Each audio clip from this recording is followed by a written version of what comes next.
Oke, halo guys, ketemu lagi di channel Disruption, Dennis Insight on Strategy, Startup, Technology, and Innovation bersama saya Dani Kwasasi, dan juga di sini sudah ketemu Gaspar Bosa. Terima kasih nih Gaspar untuk kehadirannya dan juga mau meluangkan waktunya nih. Ini guys, gua buru-buru nih dan juga coba menangkap dia dengan jadwal yang sibuk, mumpung lagi Indonesia.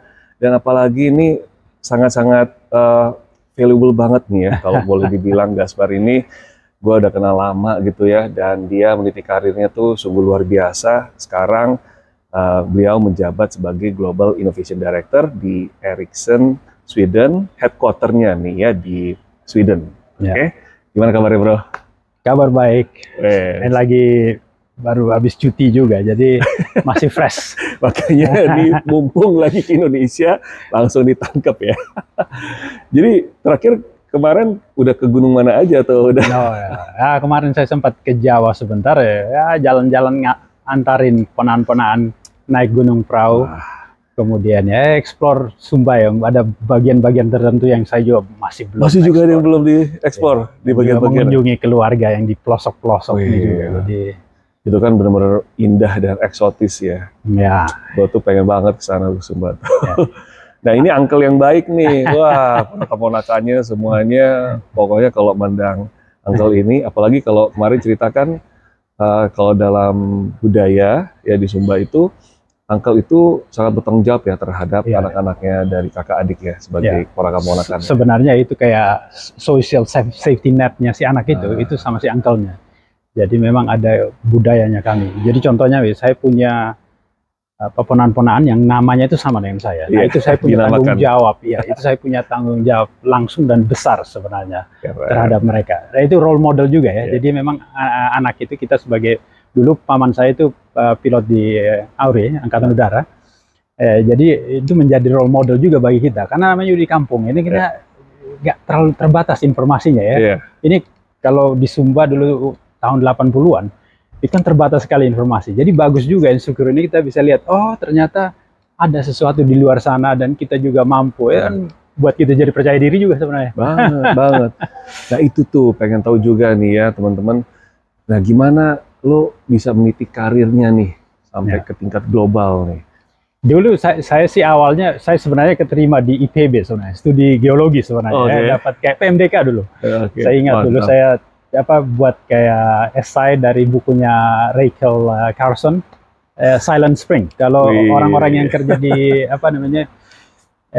Green Movement pasti tahu itu buku itu kan sangat baca ya. Ya, saya hobi baca memang dari kecil. Maka bahkan saya punya library sendiri sebenarnya. Jadi ibu saya yang sering ngerecokin dengan buku. Betul benar. Jadi dari awal memang kecintaan baca itu memang udah terbentuk ya. I read what I love first, kemudian I love reading at the end. Jadi memang startnya dari situ, memang dikondisikan sebenarnya sama orang tua. Bahkan saya belajar bahasa Inggris itu sejak saya mungkin umur 3-4 tahun. Saya udah diajarin sama ibu. Jadi ya bangun pagi di tempat tidur yang island, papaya, ya gaya gitu yang sederhana. Nah ketika saya kuliah waktu itu saya itu dari D3 Politeknik UI sebenarnya, dari telekomunikasinya. Setelah itu saya join Ericsson, baru setelah itu saya ngambil yang profesional ininya di IPMI. Jadi saya belajar tentang bisnis, tapi dalam banyak hal memang saya dikirim keluar untuk ikut kayak yang technical ini di Ericsson, karena banyak juga Ericsson University, kami dulu punya Ericsson University, jadi tour juga ya, keliling dunia. Dari awal juga emang sudah dikirim ke Denmark, kemudian saya pindah ke UK, sebentar di Pakistan, pernah di Malaysia juga, pernah di Malaysia lama 8 tahun, kemudian saya di Singapura, di Thailand, ya Indonesia tentu, kemudian di Amerika Serikat sebelum saya pindah ke Swedia. Di Amerika Serikat di New York nih ya? Saya tinggalnya dulu di Dallas, kemudian saya pindah ke Seattle karena customer saya ada di Seattle. Nah, kemudian diundang untuk pindah ke headquarter untuk take yang global role di innovation itu. Itu Jadi, apa aja yang udah pernah dipegang tuh dalam posisi oh ya, fungsinya? jadi mulai dari pertama itu dulu, pertama dari sisi engineering ya. Dari engineering kemudian saya ke marketing, kemudian ke sales. Saya pernah jadi sales, jadi saya tahu gimana jual ya. Oh, Ini iya, yang iya. akhirnya gini, kadang-kadang kita dari engineering kan kita merasa sales is ya, bullshit ya, ngomong banyak. Tapi at the end, nothing happen until somebody selling. Betul banget. Gitu ya. Iya, setuju.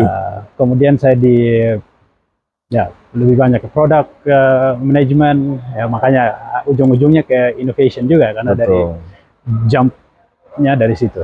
Ya. Managing existing and new product ya. New product ya. Jadi setelah saya pindah ke Swedia sama lebih banyak berurusan dengan new product. Seperti, ya artificial intelligence, machine learning yang saya juga aktif di sana.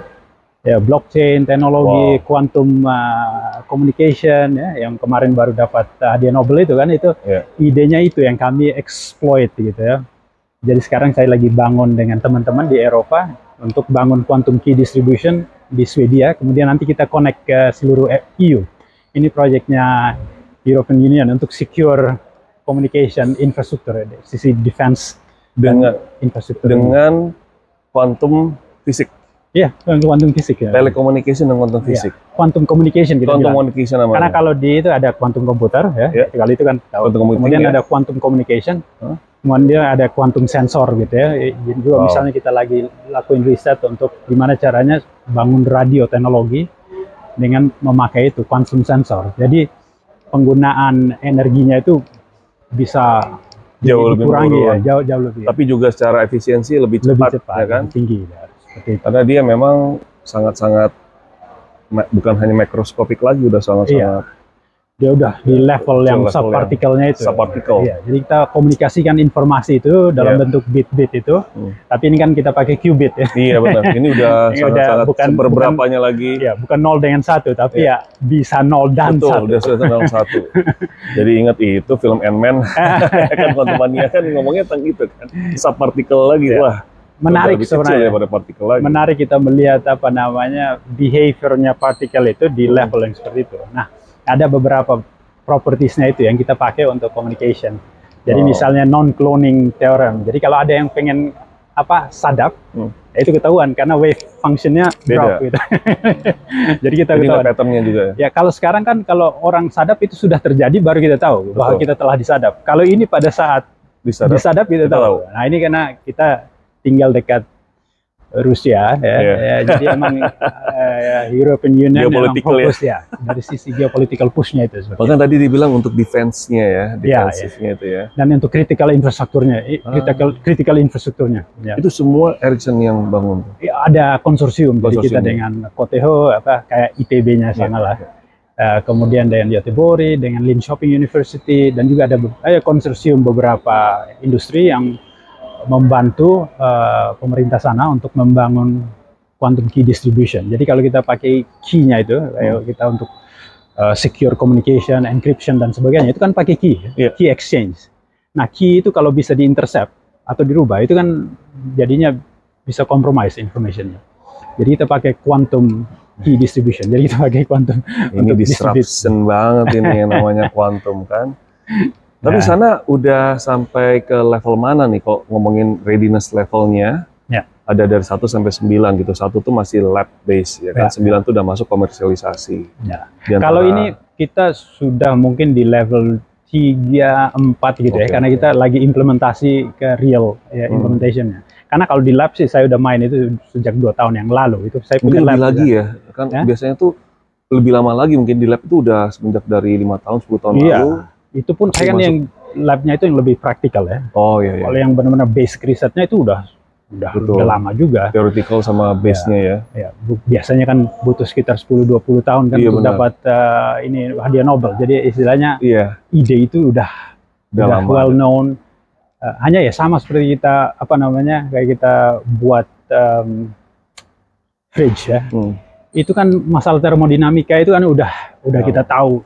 Tapi dari sisi engineeringnya gimana caranya buat ini si kotak ini yang ukurannya segitu dengan masukin listriknya yang cuma segitu untuk ya bisa jadi freezer. Jadi ini, nah itu kan engineering challenge, bukan science. Science-nya sih udah solve. lama sebenarnya. Udah dari tahun 60-an juga udah ada itu barang. Kita udah mengerti ininya. Hanya ya untuk buat itu yang dengan cost dan juga shape dan ya itu tadi. Komersialnya itu. Juga.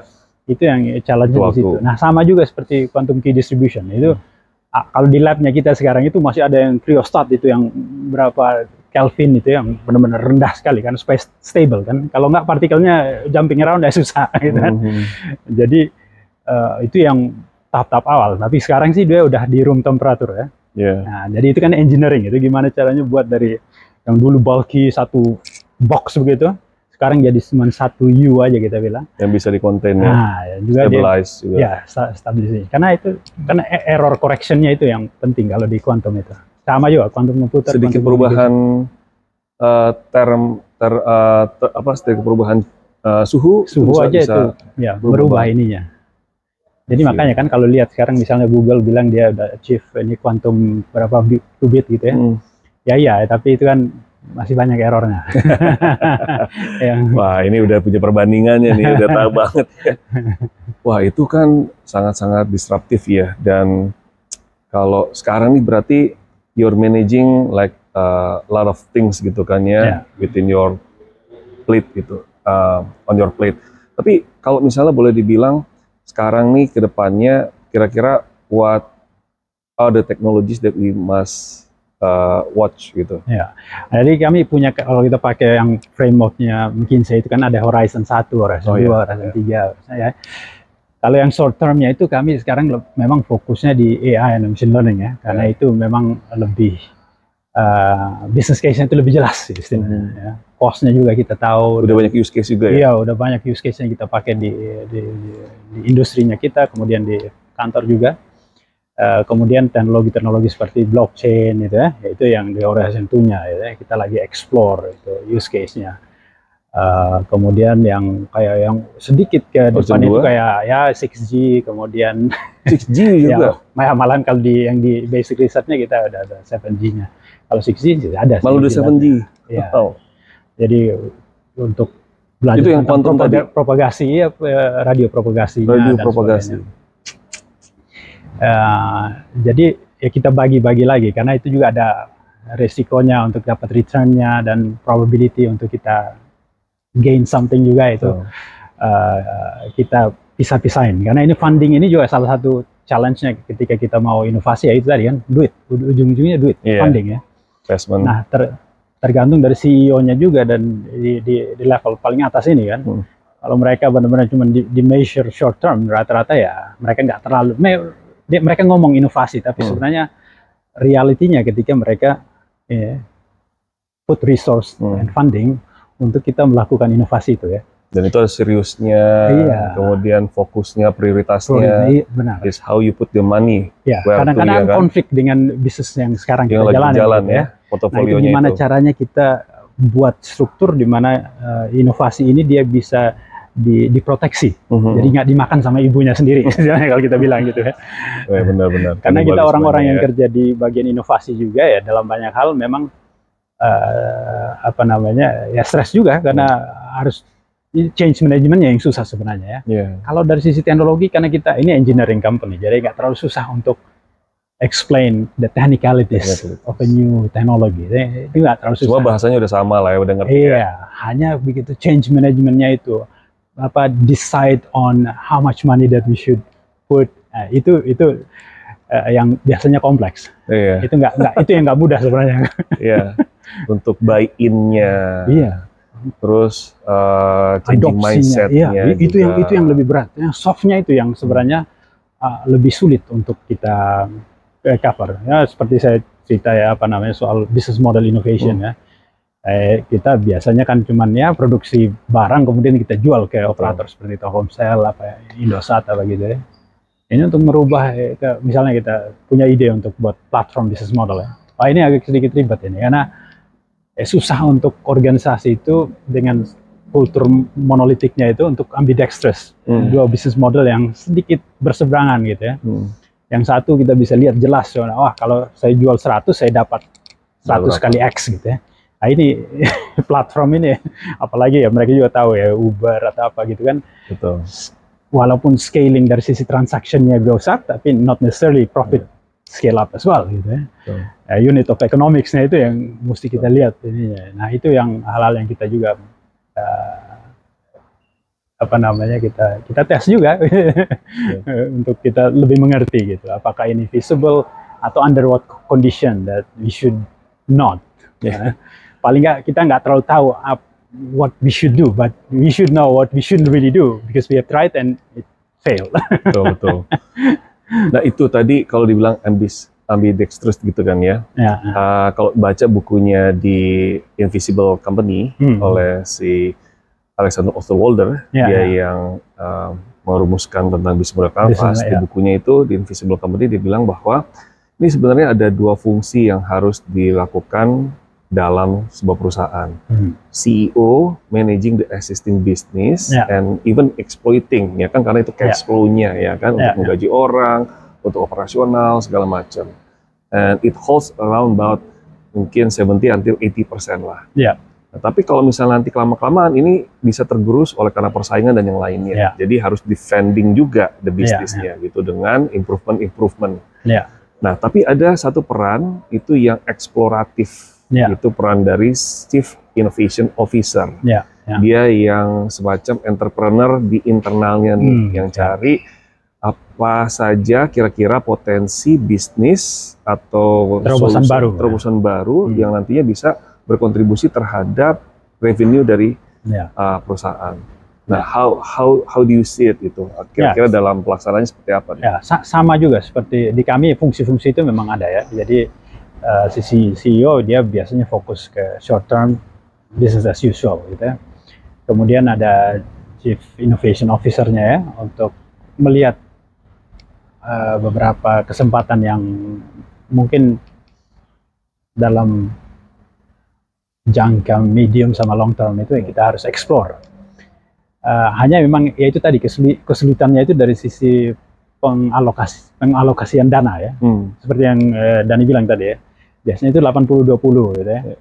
Itu pun 20 itu kita bagi lagi tadi. Ada yang di H1, H2, H3, H4. Karena beda ini time frame-nya ya. Teknologi, contohnya kalau di inovasi teknologi itu kita adopsinya ada yang udah dekat sekali, yang udah mau mature ya. Kemudian ada yang masih di tahap-tahap awal sekali gitu ya. Kita juga tahu misalnya nah ini urusan yang data ya, data privacy semakin menjadi ini ya topik yang hangat gitu ya di level legislatif juga untuk regulasi apa namanya segala itu ada impactnya ke kita karena sebenarnya gini kita yang shuffling bits around gitu ya dari A ke B atau untuk koneksi dari A ke B gitu ya dan ya ada teknologi yang kami apa namanya privacy preserving teknologi seperti federated learning, differential privacy yang untuk ensure bahwa kita tetap bisa akses data tetapi tidak compromise privacy dari data itu sendiri sehingga tidak timbul akses seperti yang kayak di Facebook atau dulu apa namanya itu yang kasus Cambridge Analytica. Ya, Cambridge Analytica seperti itu. Jadi kita bisa tetap melakukan analytics, computation on data. Tapi itu kita privasinya. Contohnya ya data kita di rumah sakit ya. Nah, itu kan electronic medical record. Ya, medical record gitu kan. Ada gunanya society ini untuk dapat semua itu kemudian kita analisa secara menyeluruh ya. Tetapi kita tidak bisa identify misalnya ini orang ini ada kankernya. Karena ya nanti berakibat buruk terhadap asuransinya dia gitu kan. Itu aksesnya itu dengan preminya dia. Iya, preminya dia kan jadinya tinggi. Mana ada perusahaan yang mau rugi kan? Perusahaan asuransi begitu dia tahu, wah, si Dani ada nih, ya. Wah, ini saya enggak preminya saya naikin. Itu namanya resiko tinggi gitu kan. Nah, ya hal-hal yang seperti itu yang kami lakukan juga di lab-nya kami hanya untuk pushing ini. Karena ya ada gunanya ya informasi seperti ini ya, mobilnya si Elon Musk misalnya ya, dia jalan kiri kanan itu kan ada kameranya itu siapa punya data punya siapa itu harusnya itu public data kan karena bisa digunakan untuk misalnya mendesain infrastruktur kota lebih baik gitu ya, karena ya, semua kelihatan di situ. Tapi kan ada kerekam itu orang-orangnya itu siapa aja di situ kan bisa driving behavior-nya dia ya. Bisa kita tahu sebenarnya. Atau orang-orang yang di bystander yang di jalan itu kan, mobil itu dengan ini kameranya kemana-mana itu kan. Lu bisa lihat. Satu ini ya, jadi bisa lihat ya satu sama lain gitu kan ya. Bisa saling validasi, bisa saling lihatin ini driving behavior-nya oke nggak sih masing-masing gitu ya. Contohnya itu tadi kan, menentukan juga ya risk premiumnya berapa. Kalau nyetirnya wah ngebut sana sini, wah kanan kiri, nyalip-nyalip mana, wah ini preminya tinggi. Iya, di satu sisi itu bisa di abuse seperti itu, tapi di sisi lain itu tadi kan, informasi ini soal driving behavior-nya si warganya itu kan bisa dilakukan untuk misalnya planning ke depan, 10 tahun ke depan, gimana, apa jalannya perlu diinvestasi tambah lebar, apa tambah ini, apa di dalam, betul. Itu informasi itu sebenarnya informasi emang di-collect secara private ya, contohnya misalnya mobilnya si Elon Musk itu ya, tapi kan sebenarnya itu public goods sebenarnya, bisa dikategorikan sebagai public goods. Nah, di beberapa jurisdiction itu lagi ada diskusi untuk hal yang seperti itu sama, itu harus di-treat sebagai public goods. Iya, betul. Ya. Karena kalau sekarang dia hoarding aja ini. Betul, betul. Tapi memang banyak sekarang masalah ya, data tuh nggak terintegrasi gitu satu sama lain. Dan orang keeping their own data, kayak ya medical record kan, rumah sakit, ya mereka mana mau sih sharing data gitu. Mana kan? Ya nggak sharing data. Karena ya biarin aja tuh nanti kalau misalnya pasien yang udah pernah lab di rumah sakit A, kemudian dia tiba-tiba ada di rumah sakit B, itu diminta lagi labnya lagi, capek-capek gitu kan, misalnya gimana sih hasil terakhir labnya, udah mendingan lab aja lagi daripada capek-capek bolak-balik. Contohnya kemarin di Swedia, karena saya kemarin ada sedikit emergency, yaitu biasanya kita harus ngasih konsen, kita mau nggak sharing data kita untuk public goods gitu, sebagai public untuk dipakai untuk menganalisa misalnya healthcare strateginya mereka kayak gimana. Jadi memang udah seperti itu kalau di sana. Jadi data saya dipakai secara agregat, walaupun tidak dipakai secara individual. Data ya nggak kelihatan nama, alamat, gitu yang rahasia-rahasia masih itu teknologi itu yang kami juga pakai untuk gimana caranya untuk proteksi seperti itu. Wow. Jadi kita inject noise gitu ya. Jadi data itu kita inject noise, jadi nggak bisa lagi dia melihat itu sebagai data individu. Dengan blockchain bisa seperti itu? Enggak, kalau blockchain justru kebalikannya sebenarnya. Kalau yang di publiknya ya, kan ada yang publik, ada yang semi hybrid publiknya, ada yang private ya. Kalau yang publik kayak Bitcoin atau Ethereum gitu kan sebenarnya gini, semua transaksi itu ada di situ ya. Walaupun memang itu cuma IP address-nya nggak di link dengan entity-nya, legal entity si orang itu ya. Tapi nature-nya kan berbeda. Kali ini dia memang publik, jadi memang ya itu tadi trust-nya ini karena bisa di-verify independently. Saya nggak butuh concern kamu untuk tahu bahwa kamu punya 2 Bitcoin atau ada 100 Bitcoin gitu kan. Kamu bisa ngaku, tapi saya nggak perlu minta consent kamu untuk cek itu. Saya bisa juga lihat ini, si Dan ini punya itu IP address yang related, kalau itu punya berapa dia ininya. Nah, jadi ya, tapi kita juga ini part dari combinatorial innovation ya kita bilang. Jadi kita contohnya kita kombinatorial istilahnya. Jadi kita ambil 2-3 teknologi, kemudian kita gabung. Kemudian ada emergent behavior, propertinya teknologi itu yang kita take advantage. Jadi misalnya gini, saya gabung antara blockchain dengan AI and machine learning ya. AI and machine learning ya misalnya gitu. Kamu punya data, saya yang smart, saya bisa train model dengan algoritma yang cool. Modelnya itu kan saya bisa jual. Ya. Nah itu si pemilik datanya juga, karena dia contribute untuk train model saya, dia juga tentu punya economic interest gitu ya. Lu train dari data gua gitu kan. Nah itu kan kita punya agreement, commercial agreement seperti ini gitu. Jadi tiap kali itu dipakai, model itu dipakai untuk inference real time data, saya juga dapat misalnya berapa sen gitu ya.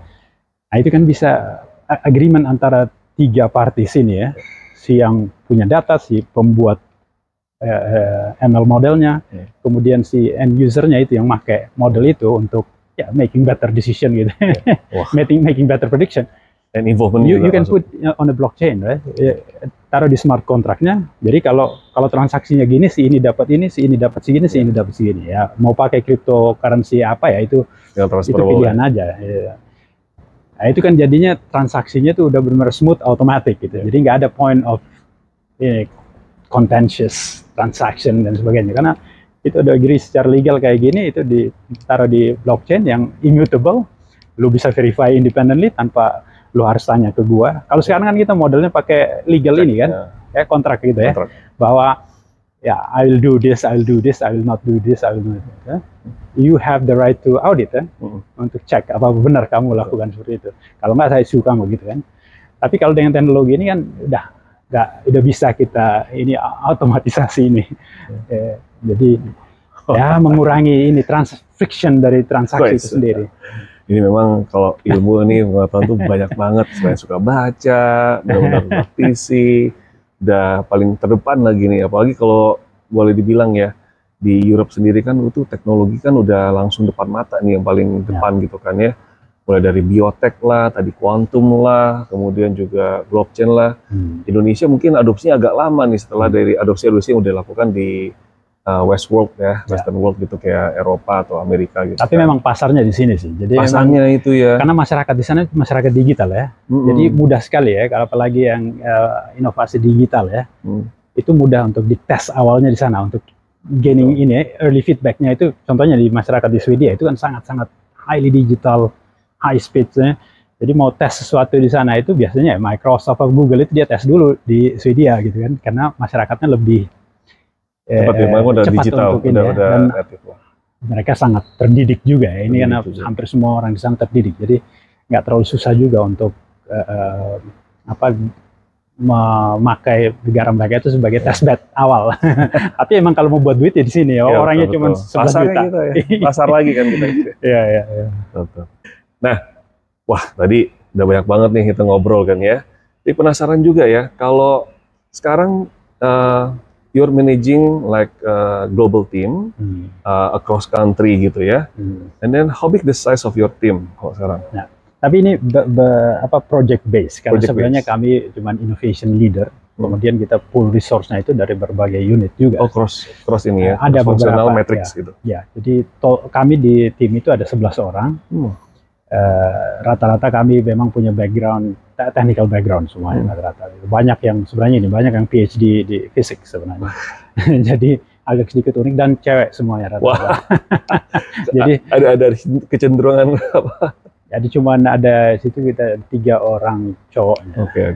Selebihnya memang cewek di sana semua. Inklusif dan diversity banget. Nah, kalau di sana memang sangat ini ya. Dan ini juga tergambar di contohnya di komposisi di parlemennya itu. Dari sisi gendernya itu lebih banyak wanitanya dibanding laki-laki. Ya, menarik memang ininya masyarakat di sana. Kalau project rata biasanya ada sekitar 11 atau 12 project ya yang kita run. Dan memang dari sisi komposisinya memang lebih banyak yang AI and ML related. Karena memang itu yang short term ya gitu. Bagi horizonnya itu. Kalau yang misalnya quantum ya itu ada 2 project, yang satu internal funding, yang satu EU funding gitu. Kemudian ada yang blockchain. Dan juga kalau lihat di Ericsson pun kita udah pakai blockchain untuk beberapa use case internal dan juga eksternal sebenarnya. Jadi fokusnya memang ya itu tadi teknologi yang itu ya.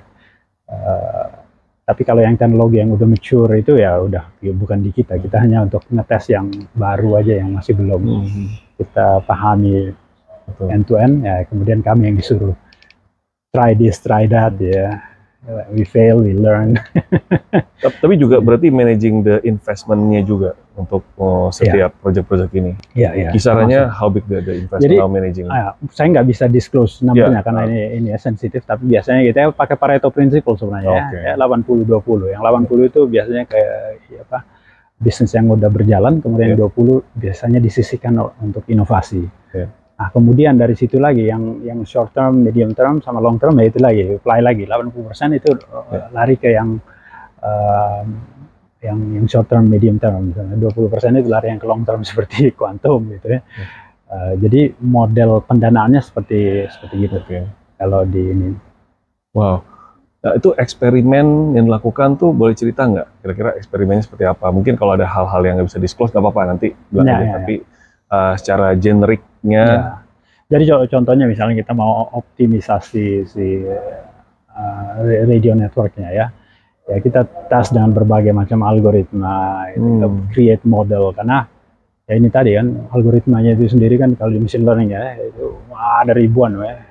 How do you know which one is the best? Yeah. You have to try it. Ini ya, makanya dibilang data science sebenarnya gitu ya. Ini lebih ke science, bukan engineering. Kalau engineering itu lebih precise ya. You have one solution in order to solve the problem. Kalau ini lebih ke science ya. Try and error gitu ya.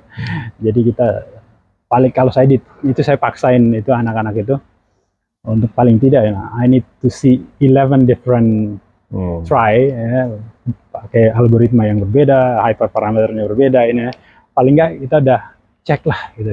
Jangan sampai, karena persoalannya begini, kita punya anchoring bias juga ya sebagai anchoring bias tuh, ya di behavioral economics ya. Anchoring bias lu udah decision making bias ya. When you have a hammer, everything looks like nail, right? Sama juga ketika lu udah jago di XGBoost, lu tahu in and out, most likely, ini observasi aja ya, ini dia akan pakai itu. Betul. Jadi semuanya ya, tapi kadang-kadang kan kita harus explore juga, mungkin ada yang lebih baik dari itu.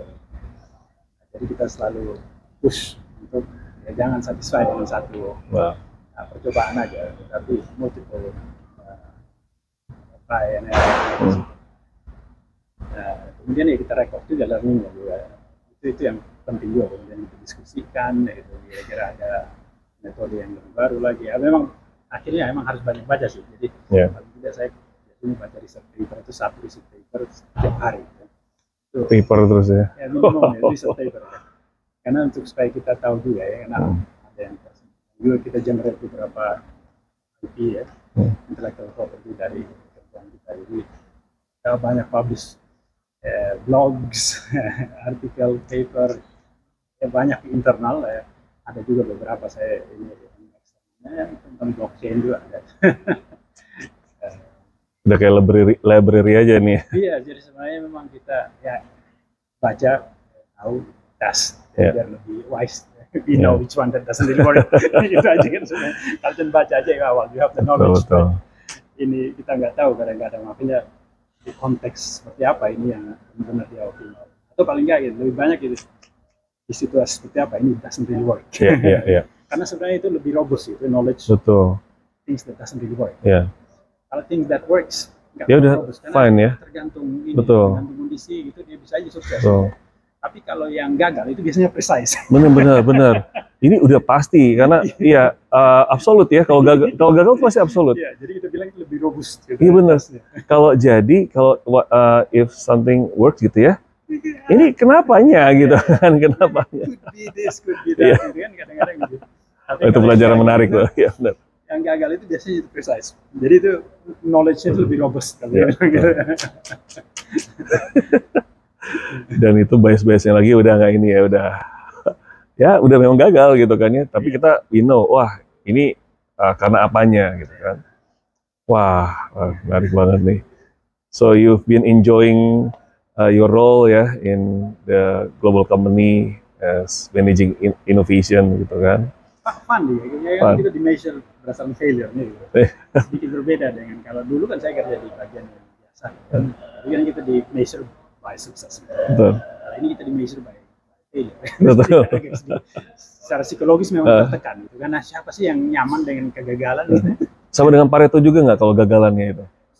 Hitungnya. Kayak gitu. 80%, 20% yang sukses, 40% gagal. Pasti gitu. Dia flip gitu. Karena ya itu tadi science, try and error. Betul. Malahan saya bilang gini, kalau sampai 20% ya kita udah happy lah. Artinya ya 10% aja udah oke. Iya. Karena to get that 10%, you have to take 10 attempts gitu kan, 10 kali percobaan, trial. Juga ada costly-nya itu kalau kita scale dan gagal nantinya itu lebih costly. Betul. Jadi mendingan kita try sekarang ya dengan ini skalanya yang betul, kita udah tahu ini nggak perlu scale. Nah itu tuh. Scale wrong things actually it's going to cost. Nah benar banget. Dan itu kalau dalam prinsip untuk prototype ya kita testingnya itu bisa tahu dengan seminimum cost mungkin ya kan, tanpa harus kita langsung invest besar-besaran. Nah tapi it's gonna be a failure gitu. Tapi nggak apa-apa, kita mulai dulu dari yang kecil-kecil dengan cost yang seminim mungkin atau yang sedikit mungkin. Kita tahu bahwa kalau ini gagal pun nggak masalah, dan itu masih manageable lah soal costnya kan dari kegagalan itu. Iya ya, lo nggak langsung dipecat. Itu enaknya. Iya ya, benar-benar. Yang di sini ya. Selalu ketawa kalau kita yang di bagian investasi gini, kerja gagal Nggak ada pecat.